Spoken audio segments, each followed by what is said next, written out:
to elevate the discussion over 1619 project and some of the discontents of our time that are taking the form of what I think of as pseudo-scholarship. It's my very great pleasure this afternoon to introduce William B. Allen. He is a longtime supporter of the National Association of Scholars, known for many other things. He is a biographer of President Washington. He has written on the works of Montesquieu, on the Federalist and the Anti-Federalist papers. He has interesting work on Harriet Beecher Stowe. Rethinking Uncle Tom is the title of one of her books, which touches on his topic today.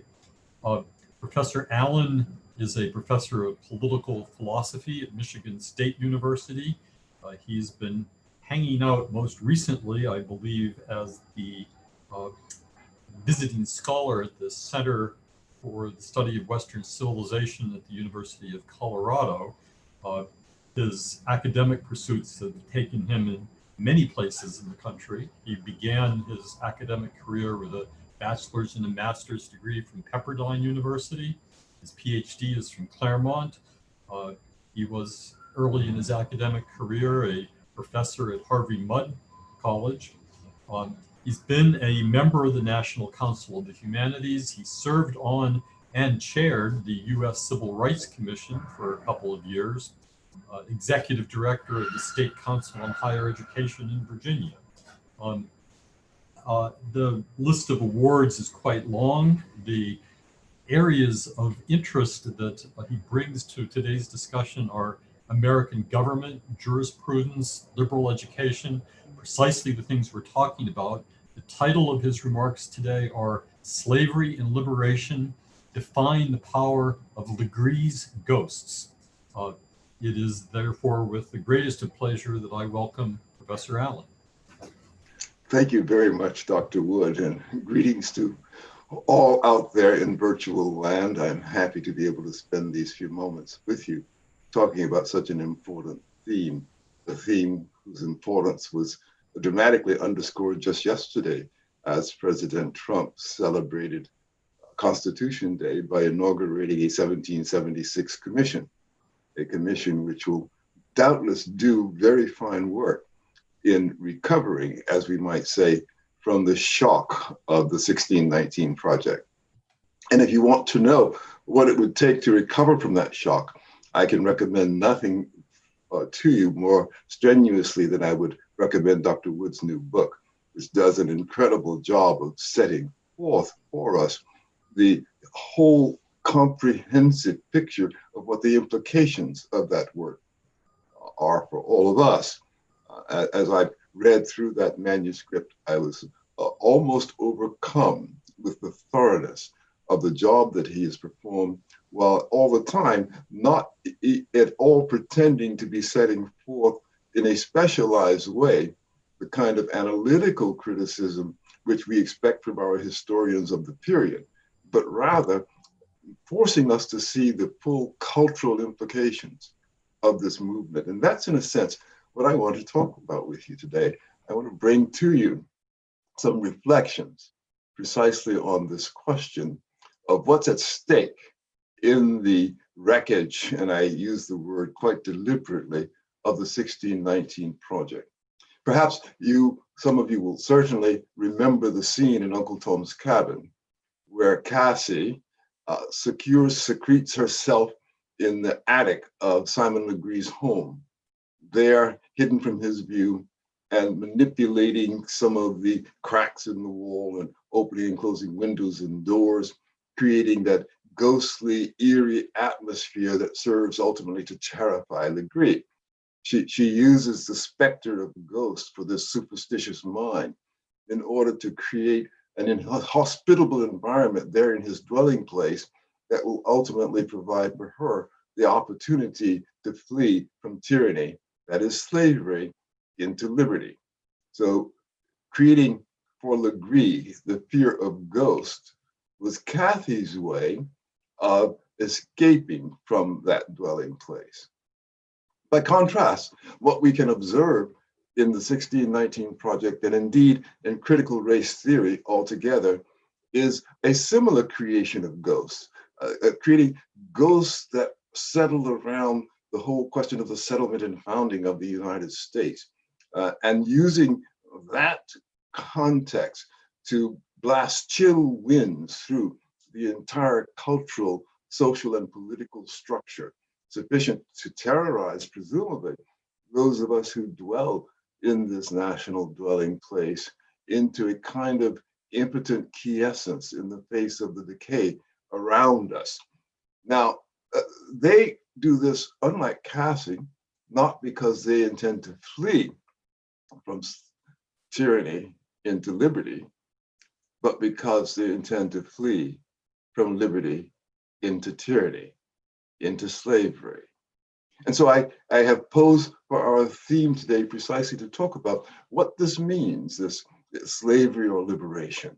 What is it that we're bargaining for? And perhaps the best context for me to present before you in regard to that is that which derives from the statement Abraham Lincoln made in 1864, which I will presently share with you. But before I do that, let me say this much. The question of the day, we might say, is the question of systemic racism. The chill winds that are meant to blast through the timbers of our national edifice are precisely the chill winds buried by that expression, systemic racism, root and branch racism, infectious racism, metastasized racism. So thoroughly characterizing the culture and society of the United States that it is to be recognized as irredeemable. And of course, to the extent that it is recognized as irredeemable, then it must be abandoned. Now, the abandonment is not the abandonment that we know from history that was exercised, experienced by those who settled North America. They too fled from tyranny to liberty as the model of Cassie, which meant, of course, they were prepared to undertake enormous risk, enormous dangers, but all with a confident resolve and self-determination that they could govern themselves.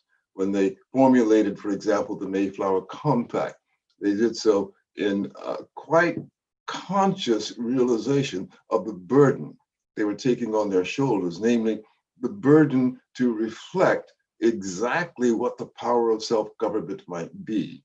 There were no more than what we would call seeds of liberty planted at that settlement, not liberty itself, but certainly liberty from which people expected roots to be set deep into the soil, I might even say the soul of this North American geospace. And those seeds of liberty were compelling to them. There were a sufficient glimpse of a better future, a sufficient glimpse of the fruit of freedom subsequently to be harvested, to drive them across trackless oceans into forested wildernesses on what were otherwise barren shores from their perspective. And they were willing to do that. They were willing to risk all that in order to attain the leverage, the power, the inspiration of liberty. And of course, that is the human story, is it not? Are we not familiar with it from the stories of Egypt and the Exodus, all the way up to the story of Cassie and all the true historical examples of people who have fled? Certainly, you might say, nothing beyond the experience of ending slavery characterizes dramatically the story of the United States so much as the flight of immigrants from the world around into these promising shores. And so when you think about it that way, you have immediately a means of measuring the impact of an initiative such as the 1619 Project, which means to undercut and destroy that entire story. It is as if to say, not only will there be no fruit to be harvested, but the very roots are going to be pulled up. And that is what systemic racism means. It means root and branch racism. It is a cancer that can't be cured with mere chemo, but must be removed surgically in order to restore or even to invent health, since in this case, it would take a great deal of invention to discover at all what notion of health drives this particular initiative. It is clear to see that the notion of health can't be predicated upon self-government, for its entire tendency is rather to drive the society toward structures of dependence and domination, and therefore ultimately tyranny. And we must bear in mind that slavery in the United States, Black slavery in the United States, was not so thorough a tyranny as the tyranny of totalitarianism, for the simple reason that it was, we might say, contained within a larger cultural, social, political sphere in which the seeds of freedom had been firmly planted. Slavery in the United States was always shrouded and shadowed by the threat of freedom, a threat ultimately realized, of course, in the abolition of slavery itself. But to see that, then you've got to be able to see the promise from the founding. It is not necessary to say that every single American that ever lived was dedicated to abolition, but it is certainly false to make the argument that Americans powerfully moved by principles of liberty and self-government did what they did for the sake of the defense of slavery. And therefore, what weighs in the balance in the current national debate is whether those who acted in the name of freedom, in the name of self-government, prevailed more powerfully than any who might have acted in the name of slavery. Now, I'm being generous when I speak that way. I'm being generous to Hannah Jones and the New York Times 1619 Project, whose allegations about the motives of the founders are so baseless as to have been shot through completely by numerous of us in the profession who pointed out the systematic errors, the most significant of which, of course, is the attribution to the Dunmore initiative relative to the slaves during the War of the Revolution, which of course only occurs fully a decade into the development of that revolutionary spirit. Already 10 years earlier, you had George Washington communicating very privately, but in another sense, very openly, a complete resolve to face death rather than the threat of tyranny from Great Britain, without any reference to anything like Dunmore or any threats to slavery. We know that there were many of those who participated in the founding whose motives were not merely pure with respect to this question, but who knowingly understood the implications. It is pointed out over and over again in the documentary record that there were deliberations, for example, in the legislature in New Jersey, the assembly there, in which people deliberately and explicitly invoke the implication of all men are created equal for the existence of slavery, who were aware of the tensions between those states in the emerging United States predicated upon freedom, between those and those predicated upon slavery. Even as late as 1792, James Madison, coming from the slave state of Virginia, is able to pen an essay in which he describes Virginia as an aristocratic society precisely because of the presence of slavery in it, rather than a free society or a democratic society. But then he goes on to make the observation that it becomes more democratic in proportion to its integration in the larger United States, where the weight of freedom prevails. Now, there's a formula for you, you see. But what Madison was saying is, look, the seeds of freedom planted here will prevail over the trail of slavery already established here. Not immediately, perhaps, not even so strongly as to lead Madison himself to liberate his slaves, but strongly enough to set in motion those cultural, those social, and yes, those moral and religious dynamics, which would ultimately reclaim the promise of liberty in the war with slavery. But for us to understand that, we need a practical application, it seems to me. And that's why I want you to be able to contemplate for a moment the way in which Abraham Lincoln approach this particular issue.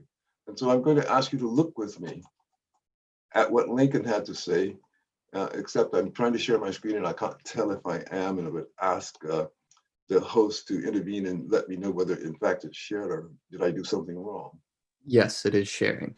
Wonderful, thank you so much, and I will continue. So what we have here is the letter that Lincoln wrote in 1864 to the editor of the Frankfort, Kentucky Commonwealth, who is understood by Lincoln to be a Southern man. And certainly he is from technically a Southern state, if not a state in rebellion. But this man asked him to state in writing what presumably he had said only verbally in an interview there at Washington, D.C. to the governor and senator from the state. And so he writes it out for him and quotes him. But there's a context for this that's important to remember also.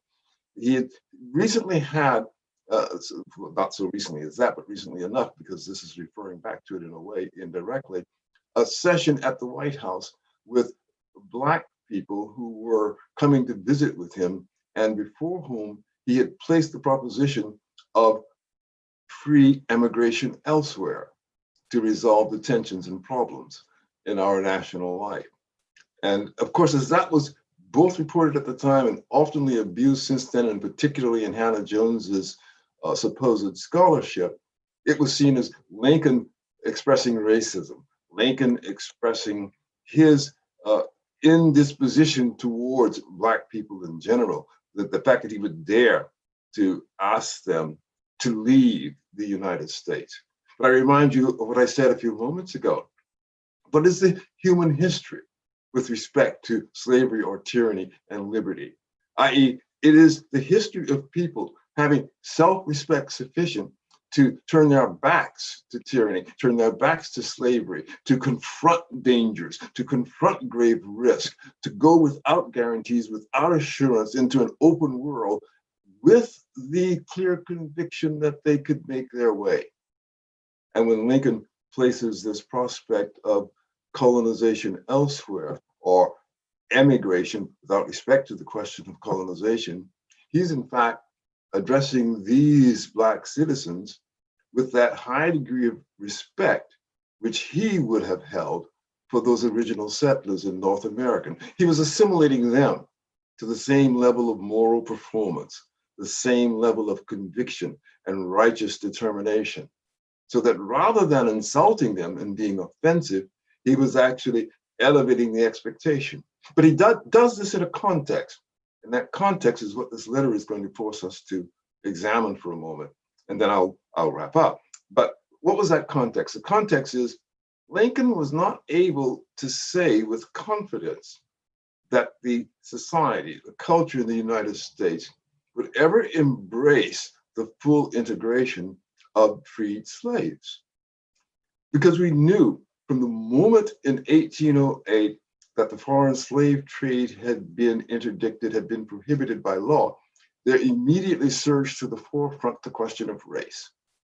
And this whole notion of assimilation, of integration, of racial joining in a single national entity was an unanswered question, a frequently posed question, but a yet unanswered question. And it was certainly still unanswered for Abraham Lincoln. He may, as much even as Harriet Beecher Stowe, have longed for what we might consider to be that rosy, optimistic picture to prevail.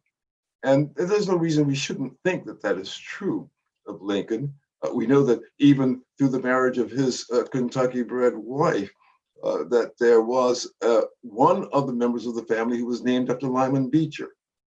And this was Lyman Beecher Todd, Mary Todd Lincoln, and therefore cousin to Mary Todd, and in the same family. Well, out of that family, somehow somebody found an inspiration to place the name of this powerful preacher, the father of Harriet Beecher Stowe, and a whole line of abolitionists on one of their children.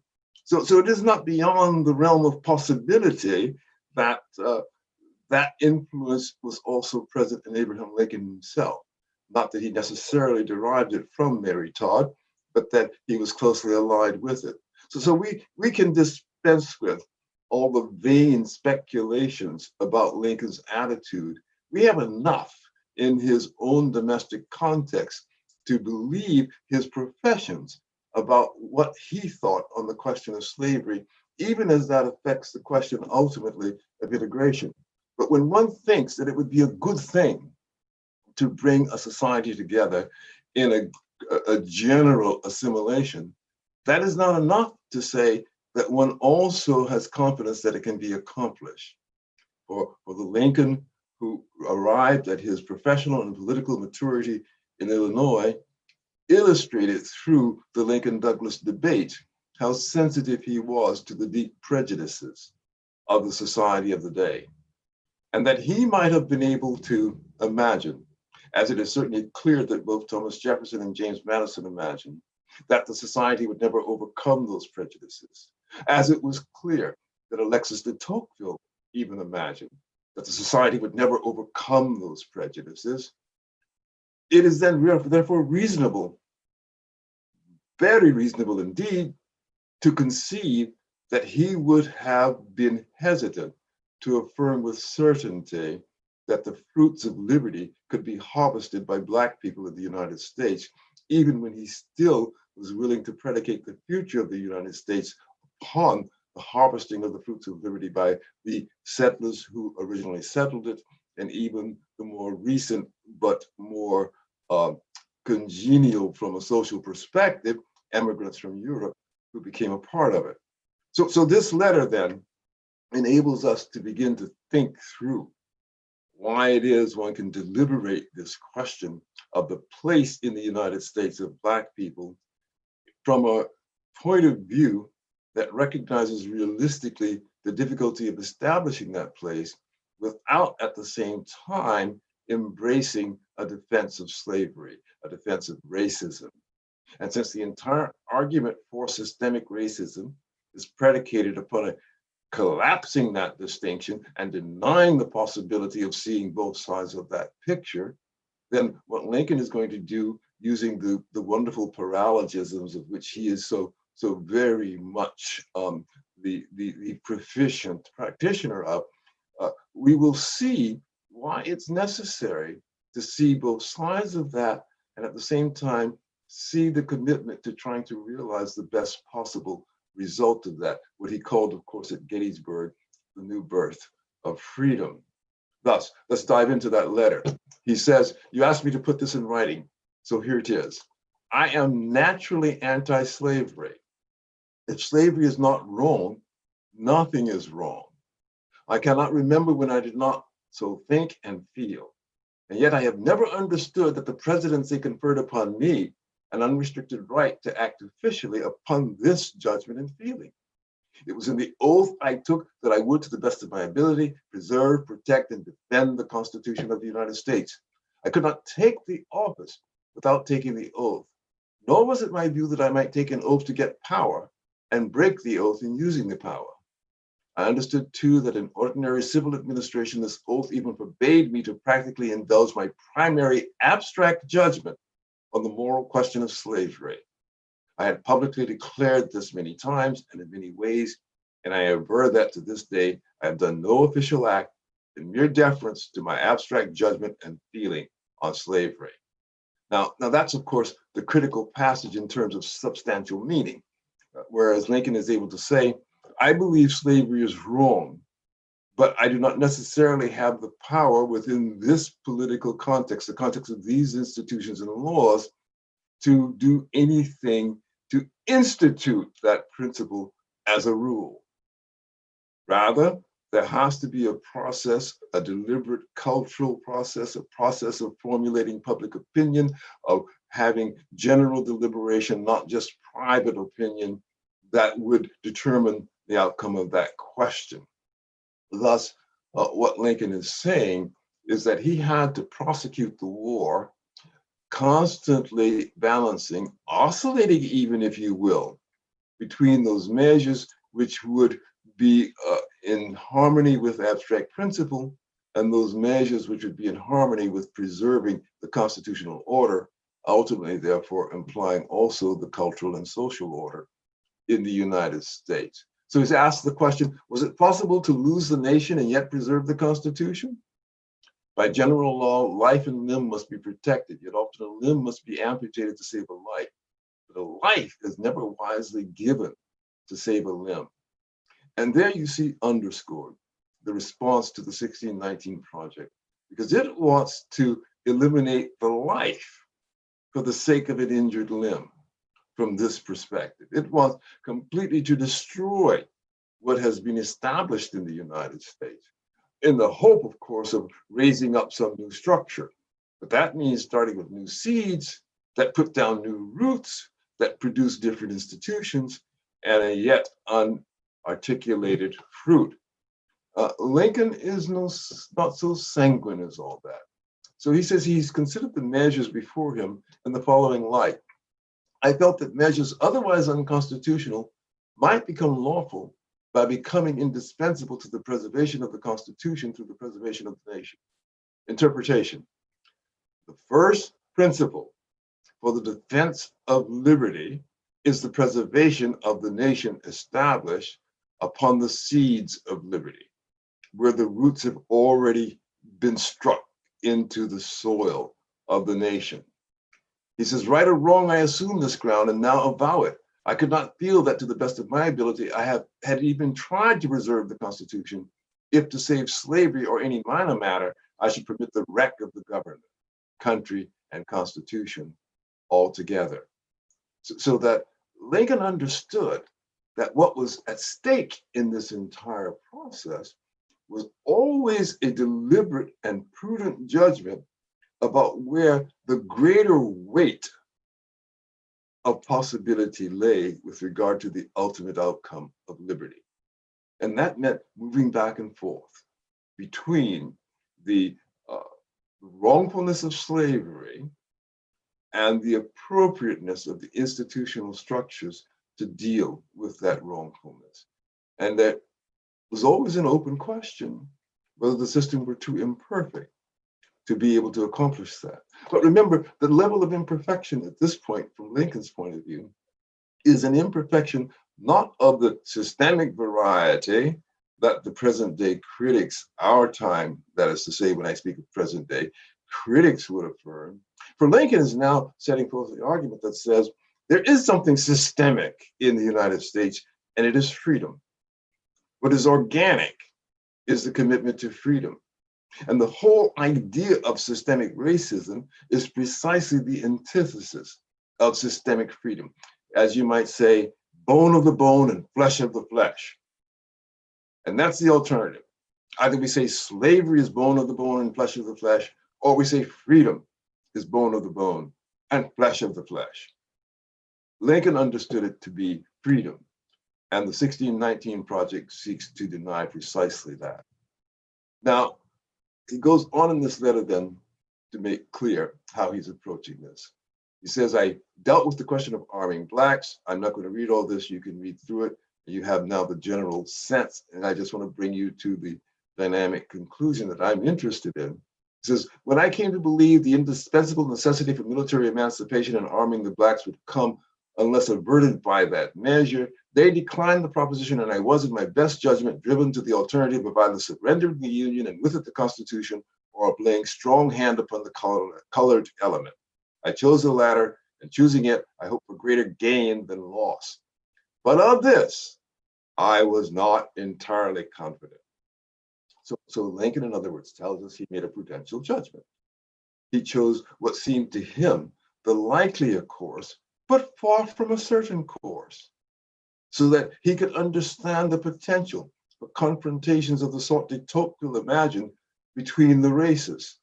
And therefore, he could see the whole military effort being fractured and disordered by the insertion of the strong presence of hundreds of thousands of black troops. But on the other hand, he could see losing the war without them. And therefore, the greater risk was the risk of losing the war. That is what he goes on to show. So he says, I gained 130,000. And these are facts about which no one can at all hesitate or cavil. We have the men and could not have had them without the measure.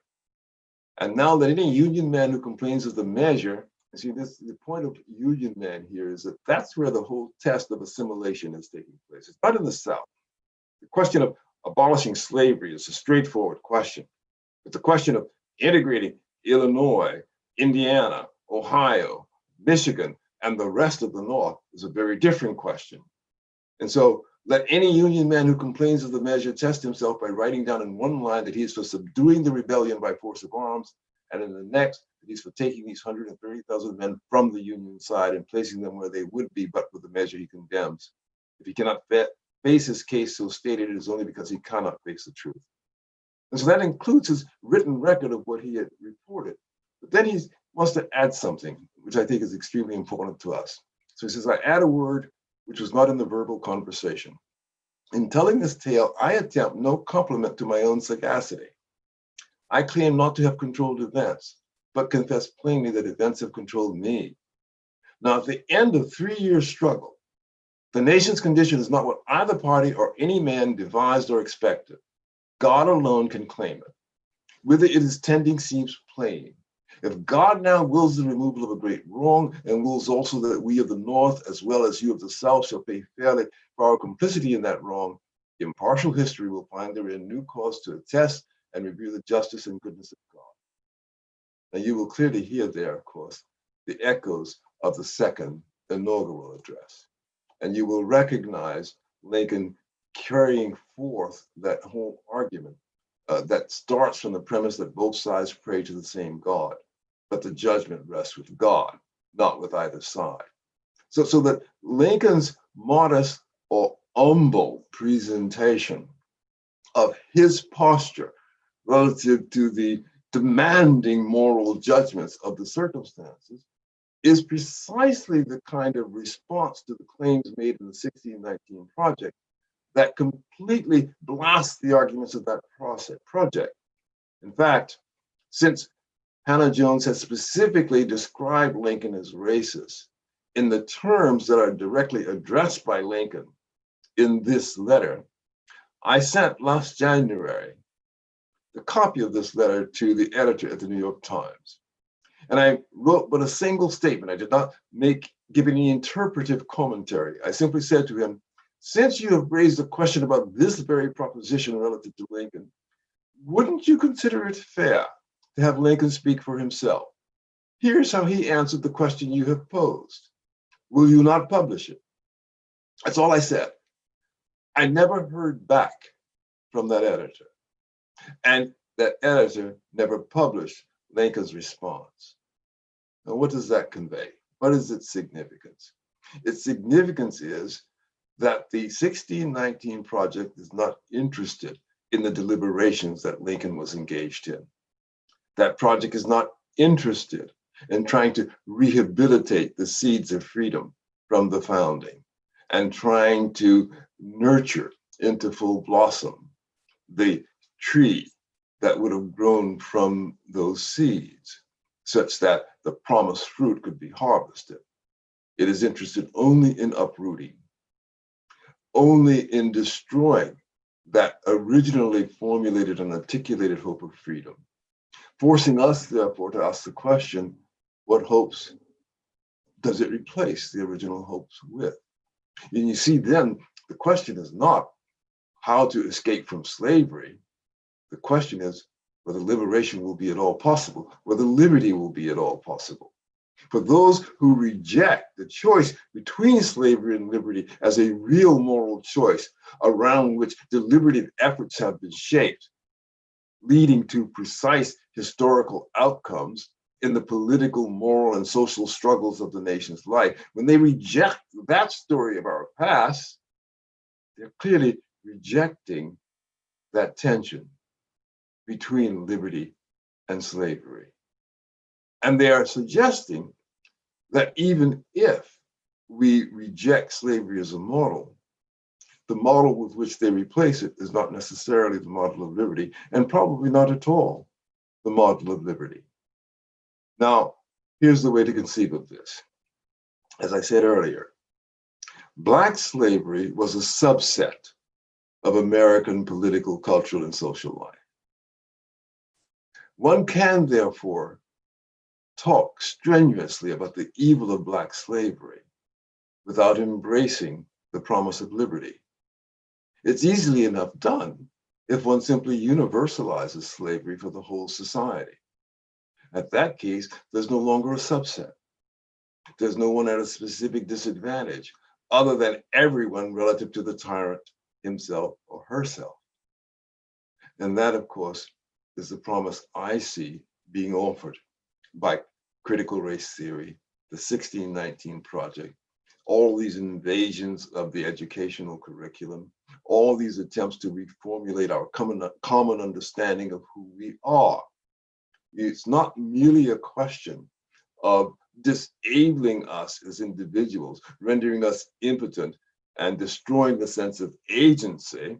It's not even the question of creating social dependence on an overarching, overwhelming administrative state. It's a question of complete subjection. It is perhaps ironic to contemplate that those who would propose such levels of subjection in the society rather blithely imagine that they will be the people who will superintend such structures. We know, of course, historically, the ways in which revolutions devour their own children. But we also know something else. To concentrate the kind of power imagined by these revolutionary activities in so few hands necessarily sets off a struggle for the exercise of that power. And the likelihood that people who, by such devious means as using propaganda, that they cannot otherwise accomplish authority or influence in the general society, probably also will not emerge as those who will exercise the powers erected on those foundations. So now we discover they would plant seeds that will produce vegetation, the likes of which they cannot themselves even foresee.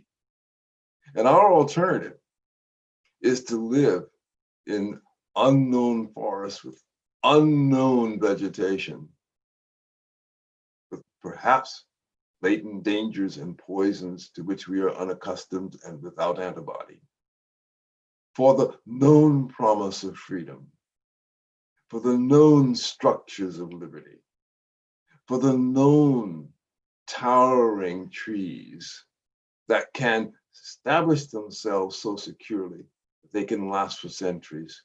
Just last week, I visited a home here in Maryland and stood next to a 442-year-old sycamore that was built on property that settlers back from the 17th century had established and where they had nursed that tree into being. It is that kind of continuity from the original seeds of freedom in the United States that is at risk in the 1619 Project. If we become terrorized by the ghosts that these new tyrants seem to want to plant among us, we can expect that old sycamore to fall in the hurricane of social disorder that will follow.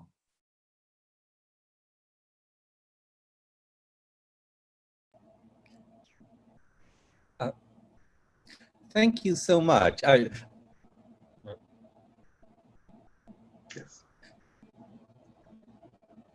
Sorry. I'm hoping I'm not interrupting. Your speech is concluded, and I can ask people to send in questions. Sorry. Thank you so much. Sorry, this is David Randall, Director of Research at the NAS, for people just tuning in. Sorry. Partly, I just want to make sure that my own connection wasn't bad or something, and I wasn't speaking over you. Thank you so much for a wonderful speech. As I say, people, please send in your questions. I have a first question myself I want to do. That wonderful letter from Abraham Lincoln, I guess I wanted to think about it in terms of a lesson, not just for the content of what it's saying, but how he communicates to the American people, to a newspaper editor, through the, to the media. And what lessons does that letter, Lincoln in general, give for how we should be communicating to the American people, the defense of American liberties the Constitution, history, prudence, and so on. And that, just Lincoln as the great communicator. That is a wonderful question, David. Thank you for it. I think what your question underscores is the point I made in a fleeting manner when I referred to Lincoln's proficiency in paralogisms. That he's not an on the one hand, on the other hand. That's not what I mean by paralogism. He's someone who actually performs deliberation openly and in public. He walks one through an argument with all the elements that have to be considered before embracing a conclusion, and shows, therefore, respect for the alternatives in the argument. That's what makes him the great communicator. That's what is so plainly missing in most public rhetoric in our own time, where we see presentations of a single stream of opinions tending in a direction without any regard for alternative reflections and possibilities. Lincoln never moved that way. He always moved by thinking out loud, publicly, in front of everyone, and showing that he's considering the very possibilities before settling on a determinate course of action. So that's where he gained his power. When he said in the debates with Douglas that Douglas was blowing out the moral lights among us, that was Lincoln's expression. Partly what he meant was that by not showing the reasoning behind the argument for popular sovereignty, he was dulling the capacity of the public to assess the meaning of it. And to give people the power to judge the meaning of it is critical to realizing the full value and power of self-government. Because one wants public opinion to be formulated not under the impress of propagandistic campaign, but under the invitation to reflection. And Lincoln engaged broadly in that invitation to reflection. Well, one more word about that. I don't want to go on for too long, but I will say this about his meeting with Frederick Douglass and others, the Black representatives in the White House. People have criticized that for his, as I said earlier, being insensitive to the feelings of these Black people and insulting them. But they forget, and I'm sure that Peter Wood points this out, in fact, in his book, that what Lincoln did was not simply speak to them, but invited in the press, spoke openly. He was speaking not to them only, but to the whole country. So when I said earlier what he was doing was elevating them to the standard of those who settled North America, he was saying to the country, they are such people as your ancestors, no different. And so he's able to show, even while talking about the prospect of leaving, because you may not be able to live here, also, but you're perfectly worthy, and leading people to think about it in both terms. A follow-up question. I guess part of what one wants for education is to educate Americans, students, in fact, to be able to listen and to judge a Lincoln addressing them. And this is perhaps a little loose question, but what do we need to teach our students such that they are able to hear a Lincoln, to think, to respond to him properly as self-governing citizens? Oh, the answer to that is very direct and immediate. It is exactly what I said to Silverstein at the Times. Let him speak for himself. Let us say to our students, read what he said. Read George Washington. Read Thomas Jefferson. Read James Madison. Know what they actually said. Don't bog down in interpretations and fights and battles over narratives, which is now the current expression. Have you ever wondered, what does this term narrative mean when we have a history? What's the difference between history and a narrative? Well, a narrative is what is meant and designed to replace history, i.e. to stop thinking. So we invite them to think by actually diving into the history itself. I'm now going to channel you a question from an attendee, and it is, by the way, significant that this person is signed in as anonymous attendee, and we'll follow up why that's necessary, of course. I'm a PhD student in early American history who is currently facing down a field in which the core tenet of the 1619 project permeates most every conference and newly published work. How would you recommend that up-and-coming scholars navigate this challenge? And how can we push against their false narrative and narratives like it, which feel so dominant both in society generally and in the academy specifically? Precisely the right question. Precisely the point that is envisioned when Abraham Lincoln says to those Black folk there in the White House that you may have to leave this country. What that means is you've got to be able to face the reality that sometimes you have to say no. You have to speak out in determined defiance of the affected dominance of those who would otherwise rule you. For there is no cute or clever way to evade their demands. One can evade their demands only by rejecting them. Now, does that mean therefore losing professional opportunity? And that's of course the burden of the question. Well, I will tell you, there are very few of us who early in our careers did not face the same kinds of questions. It had to come to conclusions for ourselves, what it would mean to follow the course we were following. Some of us at least simply decided that we aren't doing it for the sake of complying with the prevailing standards of opinion. We're doing it because of the necessity that the inquiry was controlling us, in much the way Lincoln in the letter said the events were controlling him. And the commitment to the inquiry was more powerful than the threat imposed upon us for going astray from the prevailing orthodoxy. And so one has to gird up one's loins, prepare to step out and stand out. Yes, to face rejection. We don't say rejection anymore, do we? We say canceling. To face canceling. And these things are happening. They're happening even as we all sit and speak. I just published in the latest iteration of the American National Character Project, an essay from Lawrence Mead. And he had that same essay in substantial form published in another journal, from which it was forced to be withdrawn, canceled, because it was not acceptable to those same prevailing currents that are now being imposed upon the writer of this question. I introduced a preface in the Political Science Perspectives journal, where we published our series of essays explaining exactly how Larry's piece fit into the broader conversation and was necessary for the conversation. Ours hasn't been challenged in the way the other journal had its challenge and responded with cancellation.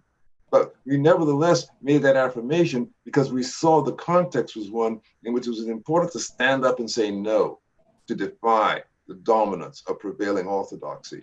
And in that case, to do it even in advance because we were suitably informed of the prospect of something like that happening. So I say to this person, it may be the case that you've got to take enormous risk. You may have to sail on trackless seas, landing on uncharted wastelands, heavily forested and hard to find your way. But you must have the resolve to do that if it's important enough for you to seek the promise of liberty. Thank you. And thank you on behalf of the person asking the question. I will follow up with another question from the audience. Following up on the concept of open debate, to reason through the alternatives in the public forum, what procedures can we develop to create public participation and engagement? We have the procedures in place, and so I would say the thing that has to be developed is some degree of habituation to stepping forth into the open practice.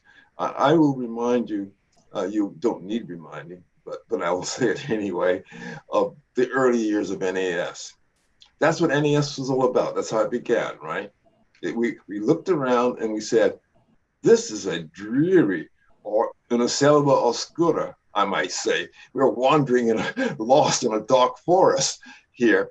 Let's start talking, and maybe even if there's no light penetrating, the noise we make will have the effect of light because we'll begin to identify one another and spread the range of conversation. And that's how NAS began. And I think that practical step is still now the needed practical step to force the conversation, force the inquiry, do it as openly as possible. Because remember, the human sources, the human resources do not disappear. They can be imposed upon in certain cultural and social contexts. Therefore, they can be forced into silence. But it doesn't mean the native capacities are at all destroyed. They are only becoming dormant. And it takes, therefore, a resolute will to resist dormancy, to preserve conversation, to insist upon openness. That is why I've always made the argument that what's so important, especially on university campuses, is not so much freedom of speech, but free inquiry. Yeah, freedom of speech is a good thing. I'm not at all arguing against that. But the legal promise of freedom of speech is secondary to the overriding importance of free inquiry. So insisting upon sustaining free inquiry and having conversation about it is the single most practical step you can take. Thank you. I'm going to follow up with a follow-up question from the same questioner. On another front, how do we as Black Americans create a forum to challenge the quote-unquote scholars in the Black community who tout this as scholarly work, in order to make the greater public aware of diversity of thought in the Black community? Well, now I'm going to give you an advertisement. In exactly 1 month from today, +1, I will be opening the annual policy summit for the Center for Urban Renewal and Education, where I'm now affiliated as Chief Operating Officer. And we have devoted this summit to launch an initiative over the course of the next 12 months to develop a report on the state of Black America. And the whole purpose of that report is going to be to establish a solid scholarly base response to that orthodoxy the questioner is referring to. In fact, I'll take this opportunity to invite proposals to be directed to me to make contributions in that project, because I will be in a couple of weeks putting out the call for papers in this project across the landscape of cultural, social, political, economic, religious, etc., dimensions of Black life. I, through CURE, aim to bring a comprehensive statement powerful enough to respond to and displace that dominant argument. So that's what I'm doing practically, and I invite others to join me in it.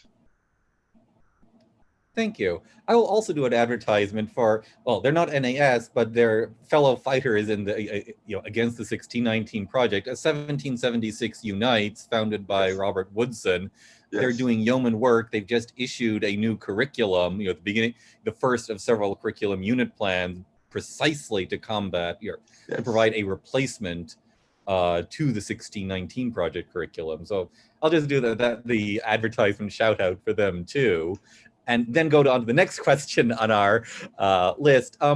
So Lincoln's process of engaging in dialogue with opponents and public generally was a critical and central part to finding best solutions for all by inviting all to think clearly about possible options and consequences in the real world. Actually, this is, I think, a comment more than a question, but is this comment therefore a correct apperception of Lincoln and what he was doing? I would say so, but let's remember that we have to also freight that analysis with the reality of what he accomplished in the Gettysburg Address. And so remember, he hearkened us back to the promise of the Declaration of Independence 47 years ago. He brings us forward to the sacrifices in the battlefield. He talks about the structures, the moral structures for which we lived and died. And then he talked about the future, i.e., he didn't only invite us to think, but he also formulated a vision for us to ponder. So yes, we're invited to think, but we're also given something substantive to think about. And it's those two things together that made Lincoln so very powerful. He was not unlike George Washington in that respect. He was, of course, more of a public speaker than George Washington. But George Washington was equally apperceptive, equally engaged in structuring public expectations in such a way as to present a moral course in so stark a light that it would be very difficult for people not at least to pay attention to it, and perhaps even somewhat difficult not to embrace and follow it. Thank you. I have a question following up on what you were saying about how Lincoln could not have the experience of integration to build on when talking about it, race in America. But we can now talk about the experience of integration. And I guess I would say, a slow process, particularly since 1960. But one could even say that, when Martin Luther King writes, he is not yet able to look on the experience of a fully integrated America. It's still looking to the future. My question then would be, who are the figures since 1965 whose writings about the existence of integration are, I suppose, worthy of study, as both for commenting on the history and themselves being writings as worthy of study as Lincoln or King? That may be a high quality, but the point being, who are the people of the canon of the future who can speak of the experience of racial integration that we've been doing in the last half century and more? Well, that is, of course, an intriguing question because it cuts in multiple directions and some of them cross-cutting. And I could go through the obvious names of people like Shelby Steele and Tom Sowell and add to them people like Glenn Lowry, who's been back and forth on these questions, but still contributing very significantly. Or I could speak in older terms of people like Booker T. Washington. And I could speak, of course, of the whole line of the early 20th century of thinkers, whether it was a Ralph Ellison, for example, or someone else, all of whom contributed in meaningful ways to dealing precisely with these questions. But what I would say is the greatest thing for us to confront right now is the question of whether integration hasn't happened and is no longer to be talked about. That's the question which we've been denying to ourselves, of the possibility, the prospect, which we've been refusing to see. And there have been deliberate arguments rejecting it as a possibility. But we know, of course, legal segregation is gone. So what is this other question? The question, of course, is how do people move about in the society? What are their relative circumstances vis-a-vis one another? Have we gotten past the stage that certainly often troubles people when they walk into a university cafeteria and see race differentiated groupings sitting at the lunch tables? For some people, that causes a problem. For others, not so much. And so the question is, does integration mean that people have lost the liberty to associate? Does integration mean that there still won't be patterns of difference among subsectors, groups in society based on a number of factors having nothing to do with the inherited dynamics of racism? Well, if we're thinking about this in a systematic way, it's obvious, as in any society, that there are going to be such patterns that are going to emerge that have nothing to do with non-integration. And so the real question is, what explains the presence in the suburbs, for example, of the United States, of more than a majority, more than 50% of Black Americans? Black Americans in the majority do not live in the inner city anymore. They too dwell in the suburbs. Is that an element of integration? Does it mean because there is still some level of differentiation in employment and even more significantly in wealth, that that's not integration? Not if you look at it from the perspective of what are the opportunities people dispose of. If they dispose fully of the opportunity to provide for themselves, to attain respected status, and make a contribution to society. And if that's true across the board, then the society is fully integrated. And it doesn't matter what checkerboard pattern you produce when you take a snapshot of it. That is totally irrelevant to the question of integration. So I say our challenge today is to ask, who gives voice to the reality? And that means who can get us past the discourse of victimization? I would say, for example, that the promise that Dr. King laid out in his early years became subsequently vitiated because he turned to a language of victimization, which undercut what he had said earlier. And that actually infected large segments of the Black community as a poison, because it became the basis on which those who mine victimization, who nurture it, use it to drive a wedge in the society. And so it is more the need to recover from false rhetoric and false understandings than it is to find new pathways forward. I live in a very small community here in Northern Maryland, where if you were present, you would be rather astounded how casually and easily people move among one another, including intimately in terms of family structures across races.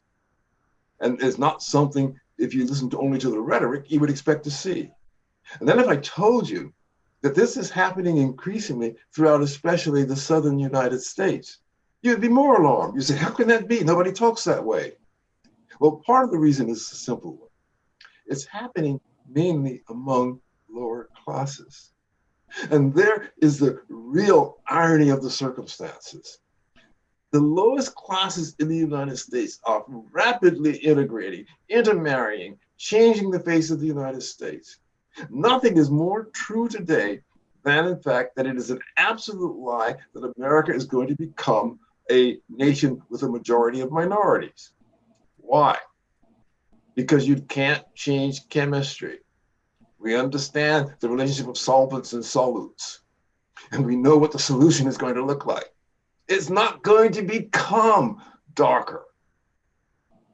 It is gradually going to become, in fact, whiter if you simply take a long enough perspective and understand chemistry, because that's what's happening.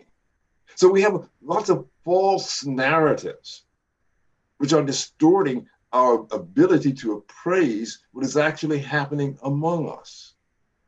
So I would say we look for those arguments that set forth the claims of progress.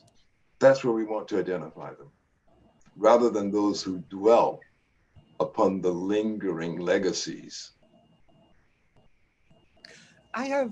This is a question which I'm going to say based on, you live in Maryland, you taught in Michigan, you've taught in Colorado. I think if I look forward, I could find out that you've traveled around the United States a lot.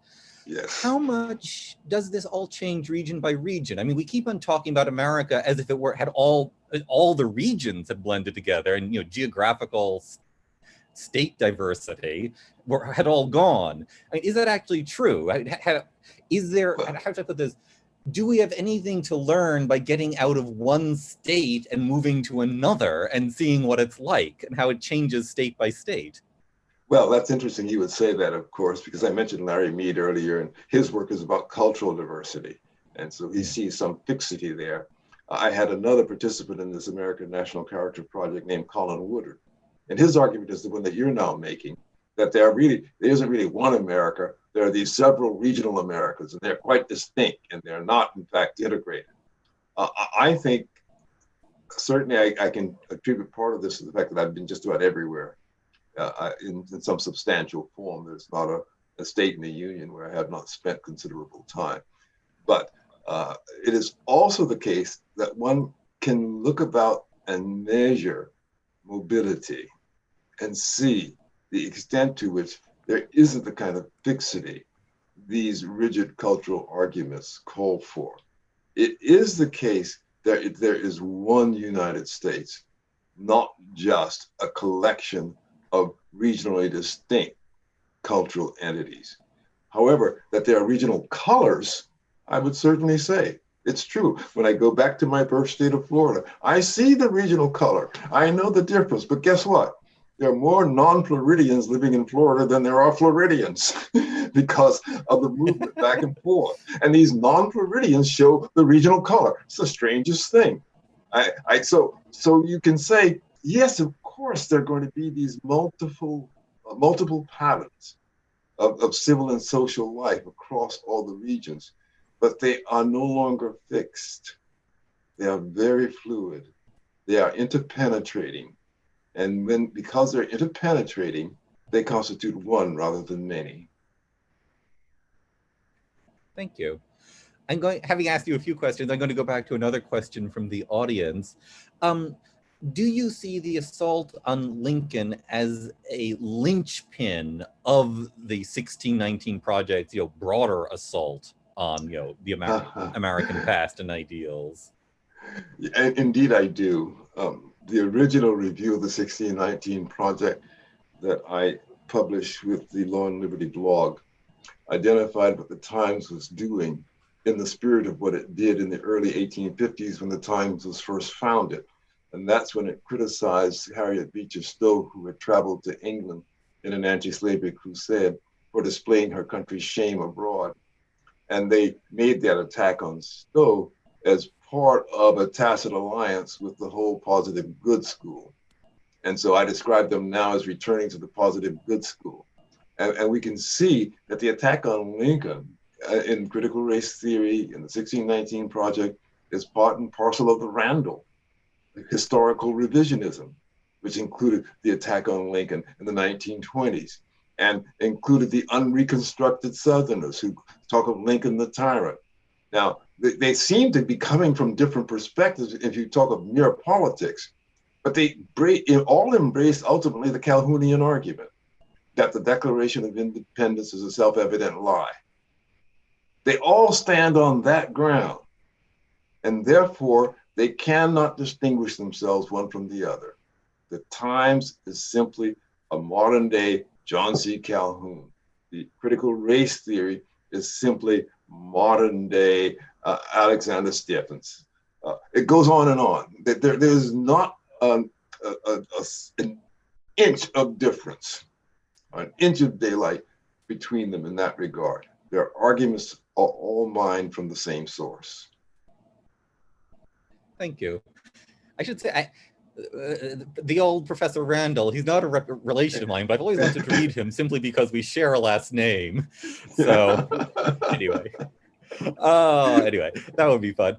Query, I suppose, something which keeps on coming up is how does one reach high school teachers? And in effect, they are a particular audience. There is the 1619 Project curriculum. There's always the questions of, overwork, don't have time to, do stuff on their own, have to take curricula, which is whatever is offered to them. But they're sort of crucial intermediaries. How does one approach high school teachers to make sure that they teach the appropriate high school history? And what should that high school level history be? Well, I think, of course, that is so very true, and it's so hard at one level to penetrate there once they are installed in their professions and bearing its burdens. But we know one thing that is always a very good opportunity to pursue, and that is that there is some advantage to teachers at all levels, K through 12, for participating in continuing education. They can gain credits and they can gain incremental compensation associated with it. And there are many people who do that. Obviously, among the most prominent today are the people at Ashland in the Masters in American History and Government program, in which I participated very frequently and very often. There are others like Freedom's Foundation at Valley Forge who offer opportunities for teachers. And there are others that one has simply to multiply the number of opportunities for teachers to perform that kind of in-service and then be exposed, especially to training in the use of primary sources. I've done a great deal of this over the past 30 or so years. And I must say, I've always been impressed with how powerfully effective the teachers are when invited to undertake this, because it has formed no part of their collegiate education. and no part of their standard curricular expectations. But they discover in it first intellectually satisfying questions for themselves. And then secondly, they discover that when they bring it to their students become alive, become awake. And so I have seen now in thousands of cases the power of this. And I recommend to everyone extending it as far and wide as possible. Forget about the teachers' unions and associations. Just find the teachers through these in-service opportunities and bring the material to them. They don't even need a narrative. They just need to be exposed to the material and discuss it among themselves, and already their lives will have changed. Thank you. And thank you very much. And I want to go from there to another question from the audience. Why do you think Frederick Douglass was excluded from any meaningful recognition in the 1619 project? That is a difficult question to answer at one level, and another level perhaps not so much. Let's remember this. There are no authorities in the 1619 project that are not contemporary. Think about it and go back and look at it. They don't actually refer to any historical authority of any substance. So that they begin from the whole process of historical revisionism, discounting all prior authority. So that Douglass, I don't know their specific formulations, but I can certainly envision that Douglass is suspect to them because he defended the United States. You know, in the speech, "What to the Slave is the 4th of July," you would think it begins from the point of view of skepticism, and he gives voice to that, but he ends on a powerful note. And shortly after that speech, he comes to his determinate defense of the Constitution. But what is the 1619 project meant to do except completely to reject, to discredit, to delegitimize the Constitution? And so Douglass, who went from 1848, "What country have I? The Constitution is a pact with the devil," as he was close to the Garrisonians, to 1854, where he's defending the Constitution as an anti-slavery document, would be very embarrassing to the 1619 project. For they want to say, America, root and branch, is committed to slavery. There is no defense for the Constitution. There's no defense for the Declaration of Independence. Douglass would be a very inconvenient partner in that particular mission. Thank you. I suppose we're getting near to 3:15, which is when we would have, we would end this. I'm actually going to sort of turn this into the, autobiographical / church Sunday testimony of experience. But how did you come to Lincoln, Douglass, the Constitution?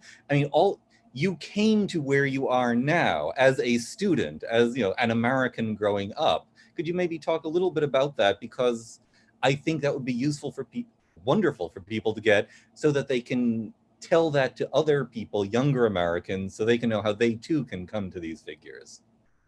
Oh, I'm tempted to quote Topsy and say, "I just growed that way." Specs, I just growed that way. And there's some truth in that, actually. I was obviously raised in the segregated South and taught in thoroughly segregated schools. And when I left after graduation to go to college, I made the decision to go out to college at Pepperdine in California. And so that was my first immersion in the wider world, so to speak.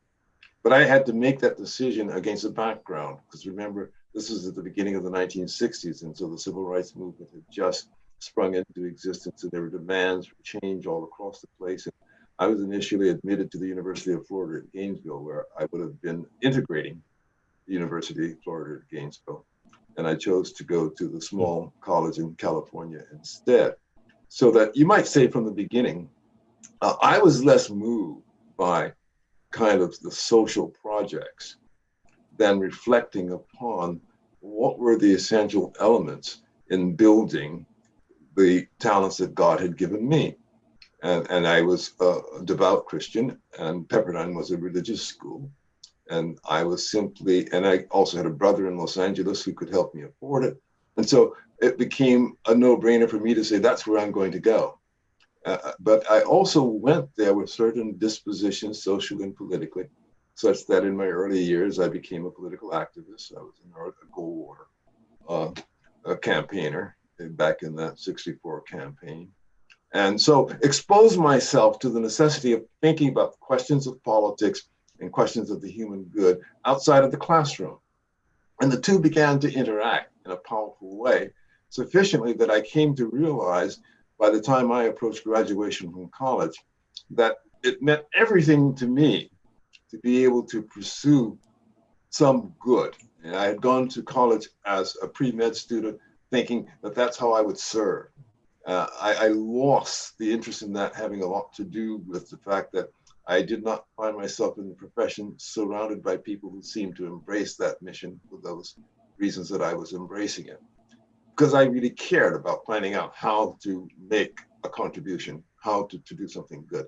But by the time I graduated, I realized I didn't know what the good was.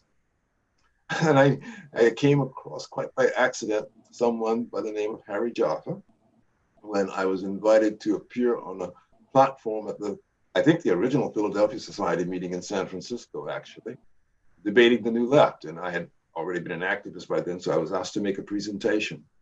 So I made the presentation, and I sat down and relatively pleased with my performance, despite the fact that I was surrounded by people whom I had no business being among in many respects.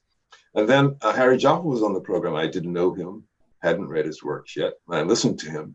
And by the time he was done, I was simply with my mouth hung open saying, I had no business being here. And I've got to go wherever he is and find out what it is that I need to know, because I obviously don't know anything. And so that's where the turning came that led me into political philosophy and the commitment to the study of not only the ancients, but the American founding. And then finally, in pursuing this and being completely committed to pursuing primary sources, when I came to teach the origins of political parties in the United States, I did what nobody ever did in teaching that course, was included some writings of George Washington. And I discovered quite by accident that he was not the bumbling fool so many have represented him to be. He was not unintelligent, that in fact, he was actually the guiding light of the founding. And I was blown away, and that shaped the rest of my career.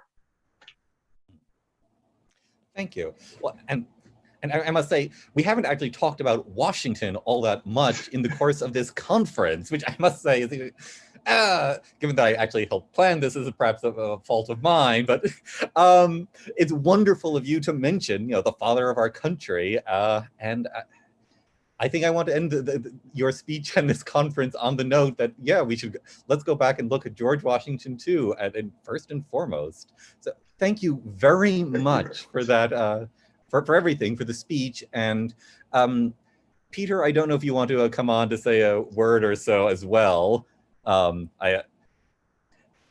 I think we may be going on. Peter, are we going directly on here to the sort of the concluding comments, or is that going to be a little bit later? I think these are the concluding comments. So, all right. In that case, I will get off. Thank you again all so much. Thank you, David.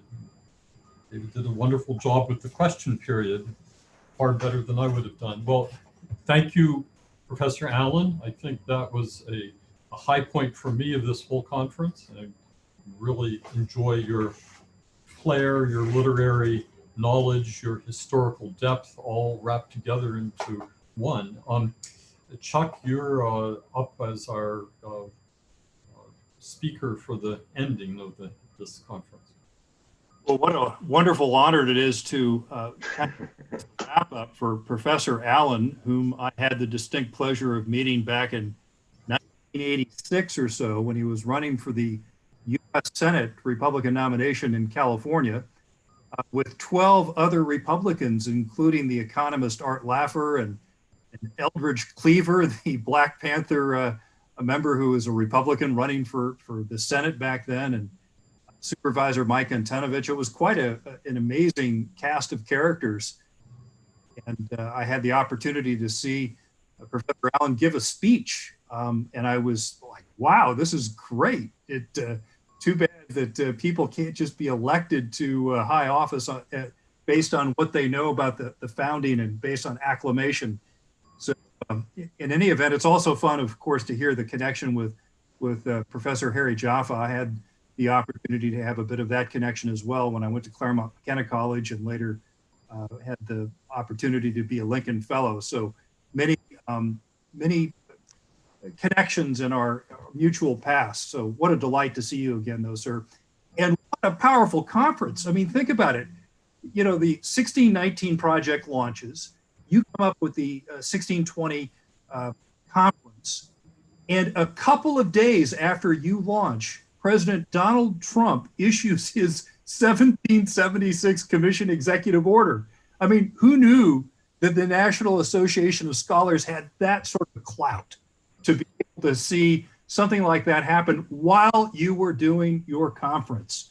It certainly shows the potential, the possibility of ideas rooted in truth. And in fact, as we know from the cautionary words of George Orwell, who controls the past controls the future, who controls the present controls the past. And that's really what the 1619 project is all about, right? They're trying to hijack the American past so they can reshape its future because they don't like this country. They certainly don't love it the way it is.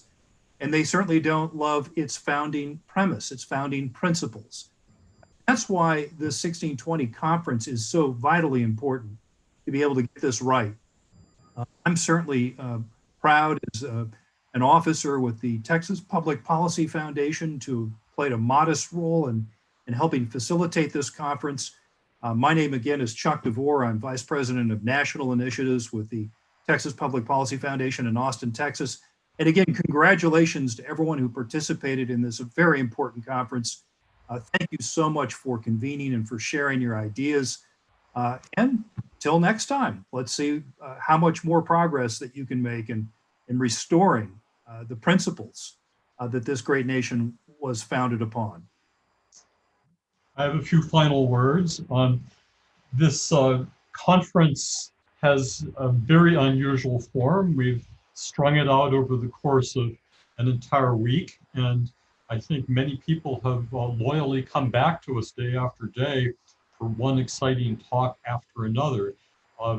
Some of you may have missed particular talks, but we are going to have this whole thing available for you if you want to revisit what you missed or go back and revisit some of the highlights. Early on, we had John Stauffer and Diana Schaub discuss the absences from the 1619 project's conception of history. They focused on Frederick Douglass and the close cooperation of Black and white abolitionists. Susan Hansen spoke on the spirit articulated by the Adams family, no, not that Adams family, which connected American liberty and the natural law tradition. Paul Ray spoke on political philosophy behind the American founding, as well as arguing that the American founders could, in good prudence, have gone further towards the abolition of slavery than they did. Peter Kokanis dissected the flaws in the 1619 project's economic history and gave us a truer accounting of the role of slavery in the emergence of the American economy in the 19th century. Richard Johnson, Robert Moranto, and Jamie Gass very spiritedly discussed different ways of teaching American history and how it's gone wrong. They also provided suggestions to how to fix it, particularly with an eye to combating the 1619 project curriculum. Robert Paquette placed the history of American slavery within the context of slavery worldwide and other forms of servitude around the world. And he argued that what was distinctive about American slavery was the American shift towards the ideals that it had enunciated in the Declaration and slowly put these into practice, the ideals of liberty, including abolition. Kevin Gutzman, Jason Ross, and Joseph Forneri discussed the 1619 project's errors in its discussion of the Declaration of Independence, the Constitution, and Abraham Lincoln. We revisited some of that. Kathy Young, Wilford Riley, and Carol Swain discussed the implications of the 1619 project as public intellectuals concerned with public policy. And today, William Allen drew eloquently on an episode in Harriet Beecher Stowe's Uncle Tom's Cabin, in which Cassie terrifies Simon Legree by manufacturing a ghost that actually drives him to drink himself to death, the chill winds that blast through the walls of the national edifice, as he put it, are driving society towards structures of dependence and therefore tyranny. There were so many regnant phrases in your speech, I couldn't write them all down, so I'm glad we have it that on record. Well, that's the skeleton of what we accomplished in this week. I think it is a truly splendid conference, if I say so myself. We've been getting quite a bit of email from people who think that we really did accomplish something here. Our efforts, we know, are certainly not alone.